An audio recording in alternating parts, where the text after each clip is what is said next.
Hi guys, நம்மளுடைய order வந்து கம்பு கேக்கும் கம்பு பிஸ்கெட்டும் ஆர்டர் வந்து இருக்குது.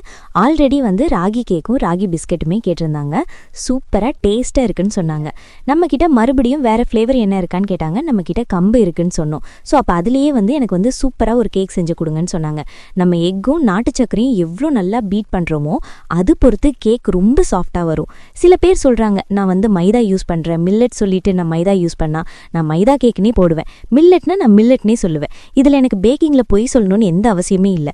எனக்கு பேக்கிங் பற்றி நல்லாவே நாலேஜ் இருக்கிறது.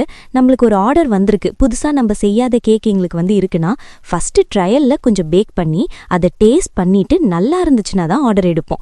அது வரைக்குமே வெயிட் தான் பண்ண சொல்வேன். இப்போ சில பேர் கமெண்ட்டில் சொல்கிறாங்க, அதனால் இந்த விஷயத்தை நான் வந்து ஷேர் பண்ணுறேன்.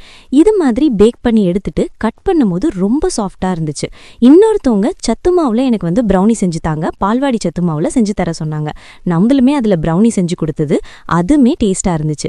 உங்களுக்கு இந்த மாதிரி வேற எந்த ரெசிபியில் நீங்கள் எந்த கேக் கேட்டாலும் ரெடி பண்ணி தரோம். உங்களுக்கு இந்த மாதிரி கேக் வேணும்னா கீழே இருக்க நம்பரை காண்டாக்ட் பண்ணி மறக்காமல் சப்ஸ்கிரைப் அண்ட் சப்போர்ட் பண்ணுங்கள்.